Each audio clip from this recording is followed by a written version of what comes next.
తెచ్చినటువంటి పెట్టుబడులతోటి ఉద్యోగ అవకాశాలు కల్పిస్తాం. సో ఉద్యోగ అవకాశాలు కల్పించాలి అంటే చాలామంది అంటే మన రాష్ట్రంలో చాలామంది యువత ఉద్యోగాల కోసం ఎదురు చూస్తున్నారు. కానీ నైపుణ్యం లేనటువంటి వ్యవస్థ ఉంది. నైపుణ్యం లేదు, చాలామందికి కూడా నైపుణ్యం లేదు అని చెప్పేసి మనకు కొన్ని నివేదికలు కూడా చెబుతూ ఉన్న పరిస్థితి. సో ఆ నైపుణ్యం పెంచకుండా మనం పెట్టుబడులు తీసుకొచ్చినంత మాత్రాన ఉద్యోగ అవకాశాలు కల్పించడం కొంచెం కష్టమైనటువంటి అంశం అనేటటువంటి వాదన కూడా వ్యక్తమవుతూ ఉన్నటువంటి పరిస్థితి. సరే, 2014 నుంచి 19 మధ్యలో ఎందుకని పెట్టుబడులు గ్రౌండ్ కాలేదనే దానికి అజయ్ కుమార్ సజ్జా గారు చెప్పారు. 2019 నుంచి 24 వరకు మీ హయాంలో కూడా అనేక రకాలైనటువంటి సదస్సులు జరిగాయి. ఆ సదస్సుల ద్వారా భారీ ఎత్తున మేము పెట్టుబడులు ఆకర్షించామని చేసి అప్పట్లో ఉన్నటువంటి మీ మంత్రి కూడా చెప్పినటువంటి పరిస్థితి. అవి గ్రౌండ్ కాకపోవడానికి కారణాలు ఏంటి? మీ వైపు ఉన్నటువంటి వర్షన్ ఏంటి సార్? సార్, ప్రైమ్ లైన్ వీక్షకులకు అలాగే అందరూ కూడా నమస్కారం sir. Sir, YSR Congress party అధికారంలోకి వచ్చిన తర్వాత 2 సంవత్సరాలు కరోనాలో పోయిన సందర్భం ప్రపంచం మొత్తం కూడా ఇబ్బంది పడినటువంటి పరిస్థితి మనందరం కూడా చూసాం. అక్కడి నుంచి మొదలు పెడితే జగన్మోహన్ రెడ్డి గారు వైజాగ్ లో సమ్మిట్ ఏర్పాటు చేసి ఆ సమ్మిట్ లో 13 లక్షల కోట్ల రూపాయలని ఆహ్వానించినటువంటి పరిస్థితి మనం అందరం కూడా చూసాం.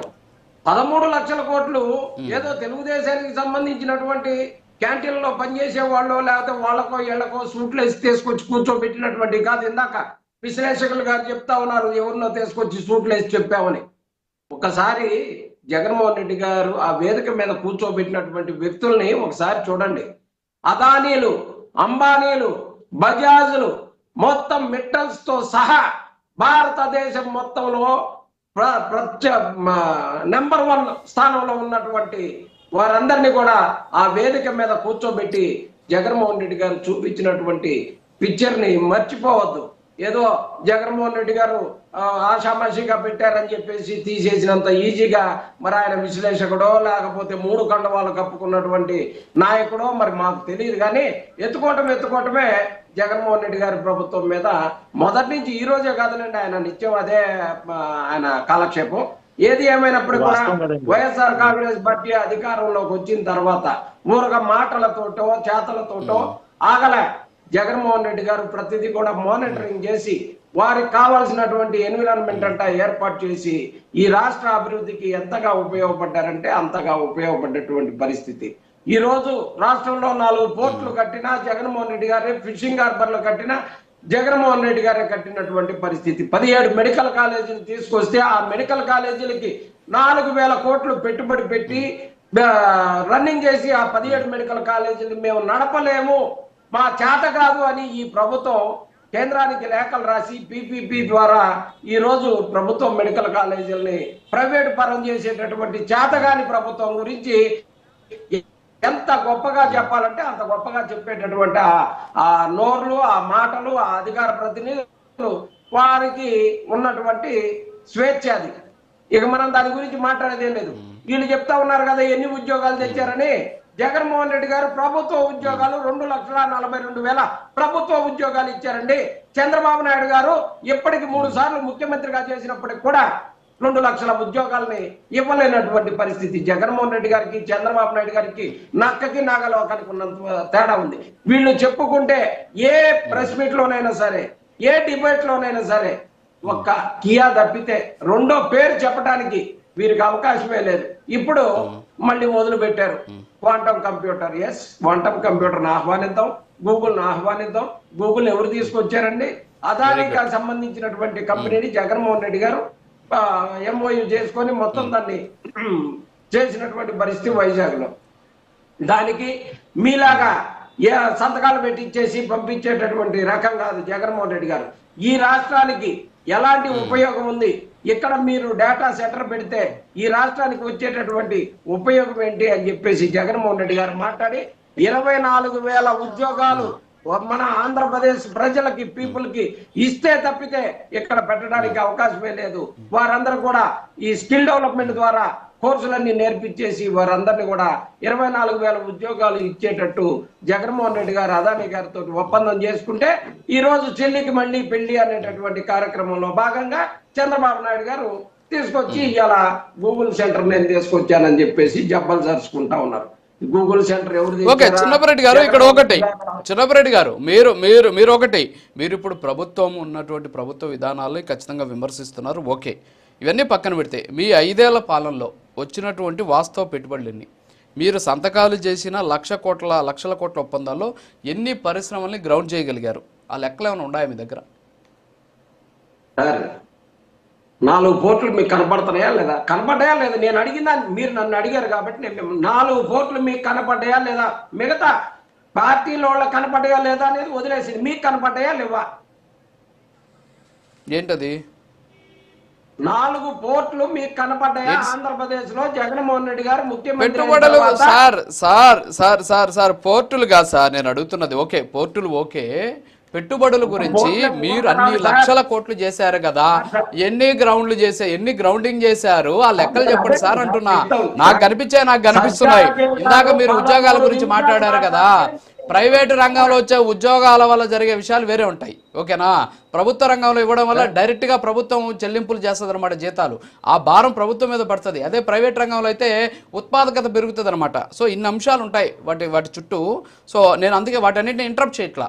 మీ దగ్గర ఉన్నటువంటి సమాచారం కావాలి నాకు, అది ఉందా లేదా? నేను అదేనండి చెబుతుంది. మీకు ఇనే ఓపిక ఉంటే బ్రహ్మాండంగా వినిపిస్తా. నేను చెప్పేది ఒకటే, మిగతా వాళ్ళకి కనపడకపోయినా ఈ ఆంధ్రప్రదేశ్ లో 4 పోర్టులు మీకు కనపడుతున్నాయా? మీకు కనపడట్లేదా? ఒక యాంకర్ గా నేను వేరే ఏం అడగట్లా. ఎస్ అంటే ఎస్, లేకపోతే నో. నో అంటేనేమో ఇవ్వండి అని చెప్తాం, ఎస్ అంటేనేమో మీకు కూడా తెలిసింది కదా సార్ అని అంటాం. Yes sir no sir. పోర్టులో ఆ పెట్టుబడులు చెప్పండి మీరు. పోర్టులు చాలా ఉంటాయి. కృష్ణపట్నం పోర్టు ఎప్పటి నుంచి వచ్చింది అందరూ చూసారు, కానీ ఆ పోర్టులు వాటికి సంబంధించిన లెక్కలు చెప్పండి. కనిపిస్తున్నాయి నాకు, మీరు చెప్తే వింటాను నేను కూడా. మీరు ప్రతి అంశానికి నన్ను అడ్డుకునే విధంగా అయితే మీరు మాట్లాడించుకునే వాళ్ళతో మీరు అడ్డుకోవట్లేదు సార్. వాళ్ళని కూడా అడ్డుకొని ప్రశ్నలు అడిగానండి. అడిగారు. సజ్జా అజయ్ మాట్లాడినంత సేపు మీరు ఒక్క సెకండ్ కూడా మీరు నేను మాట్లాడిన 5 నిమిషాల్లోనే 3 క్వశ్చన్లు వేసారు. 3 సార్లు కదిలించారు. కానీ మాట్లాడండి, కానివ్వండి. అలాగే కర్నూలు వెళ్ళండి, గ్రీన్ కో అని భారతదేశంలో కాదు ప్రపంచంలోనే అతిపెద్ద సోలార్ ఇండస్ట్రీకి సంబంధించి గ్రీన్ కో అనేది తీసుకొచ్చింది జగన్మోహన్ రెడ్డి గారు.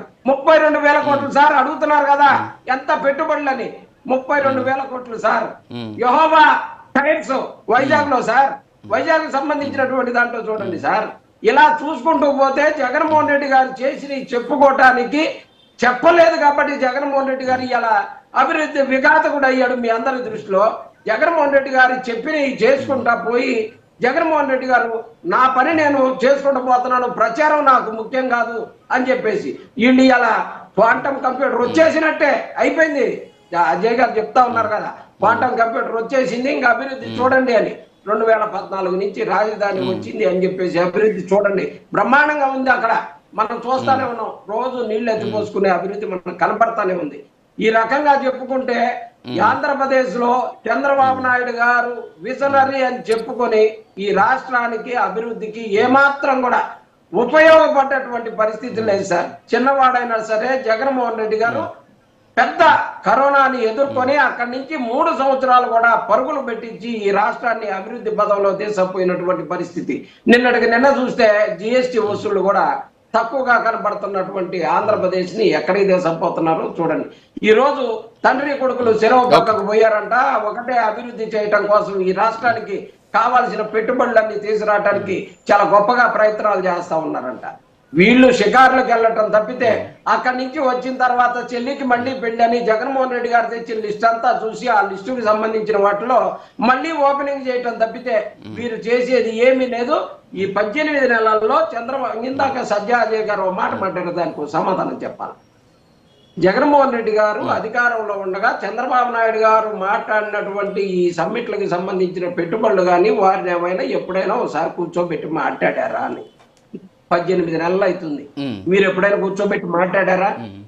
వైఎస్ఆర్ కాంగ్రెస్ పార్టీ 13 లక్షల కోట్ల రూపాయల పెట్టుబడులు తీసుకొస్తే అదానీల్ని అంబానీల్ని మిట్టల్స్ ని తీసుకొచ్చి ఆ స్టేజీ మీద కూర్చోబెడితే ఎప్పుడైనా మాట్లాడారా? అంబానీ డైరెక్టర్ల మొత్తాన్ని స్పెషల్ ఫ్లైట్ లో తీసుకొని వచ్చి ఎక్కడ ఏం కావాలో ఈ ఆంధ్రప్రదేశ్ అభివృద్ధి జగన్మోహన్ రెడ్డి గారు మిమ్మల్ని చూసి మేము పెడతామని చెప్పేసి వచ్చారు కదా. మాట్లాడండి సార్. 18 ఓకే. నెలలుగా ఓకే. ఇంతవరకు వైఎస్ జగన్మోహన్ Yes. రెడ్డి గారు చర్చినటువంటి వాటన్నిటి గురించి అజయ్ కుమార్ గారిని అడుగుదాం, ఒకసారి అడుగుదాం. ఓకే, ఈ రోజు చిన్నమరెడ్డి గారు అడుగుదాం. దానికి సంబంధించిన డేటా అడుగు. సెంటర్ ని ఇవాళ గూగుల్ సెంటర్ గా ప్రమోట్ చేసుకుంటున్నటువంటి పరిస్థితి. అంతకు మించి అడుగుదాం మీరు అడుగుదాం చేసేది అడుగుదాం ఏమీ అడుగుదాం లేదు. ప్రజలందరూ కూడా ఒకసారి అడుగుదాం. అజయ్ కుమార్ గారు, అజయ్ కుమార్ సజ్జ గారు, చిన్నపరెడ్డి గారు కొన్ని అంశాలు మాట్లాడారు. ఇక్కడ ఏంటి అంటే అదాని సెంటర్ నేనే తీసుకొచ్చాను అని చెప్పేసి 2018లో జియో నెంబర్ 5 అనేసి ఇచ్చిందనమాట. ఏది మీ ప్రభుత్వం అధికారంలో ఉంది ఆ టైంలో. ఏంటి అంటే ఆంధ్రప్రదేశ్లో artificial intelligence and data cloud centre